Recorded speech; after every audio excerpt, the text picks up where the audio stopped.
இன்றைக்கி வாழைத்தண்டு பொரியல் செய்ய போகிறோம். வாங்க பார்க்கலாம். வாழைத்தண்டு வந்து நல்லா சின்ன சின்னதாக கட் பண்ணி இந்த மாதிரி தண்ணியில் உடனே போட்டு வச்சிட்டோம்னா கருப்பாகாது. இப்போ பொரியல் செஞ்சிடலாம். கடலைப்பருப்பு, துவரம்பருப்பு ரெண்டுமே சமமாக எடுத்துருக்கேன். ரெண்டும் சேர்ந்து 100 கிராம் அளவுக்கு வருது. தண்ணி ஊற்றி வச்சுருக்கேன். இப்போ இந்த வாழைத்தண்டெல்லாம் இதில் போட்டுக்கலாம். பருப்பு இதுலேயும் போட்டுக்கலாம்.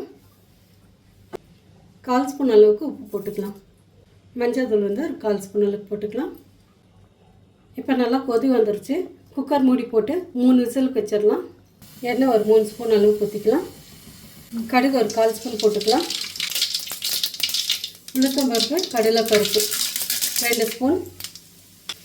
இடித்து வச்சிருக்க பூண்டு போட்டுக்கலாம். கருவேப்பிலை, வெங்காயம் வந்து 2 விதமாக கட் பண்ணியிருக்கேன். சின்ன சின்னதாகவும் கட் பண்ணியிருக்கேன், கொஞ்சம் நீளமாகவும் கட் பண்ணியிருக்கேன். இப்போ இது போட்டுக்கலாம்.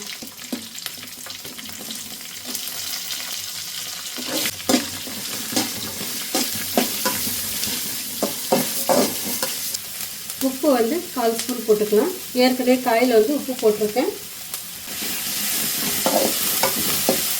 பெருங்காயம், மஞ்சள் தூள் வந்து 1/4 ஸ்பூன் விட கொஞ்சம் கம்மியாக போட்டிருக்கேன்.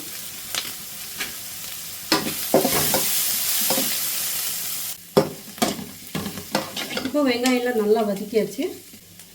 மிளகாத்தூள் வந்து 3/4 ஸ்பூன், 1/4 ஸ்பூன் வந்து சாம்பார் பவுடர் இதையும் போட்டுக்கலாம்.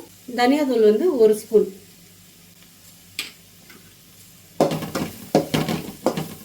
இப்போ இதில் வேக வச்ச காயெல்லாம் போட்டுடலாம்.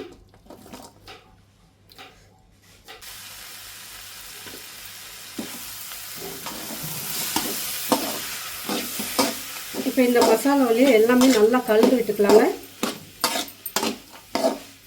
இப்போ எல்லாமே நல்லா கலந்து விட்டாச்சு. தேங்காய் வந்து ஒரு 1/4 மூடி அளவுக்கு போட்டுக்கலாம். கடைசியாக கொத்தமல்லி.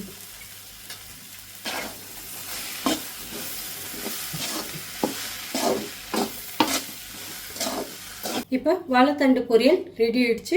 இந்த மாதிரி நீங்களும் செஞ்சு பாருங்கள்.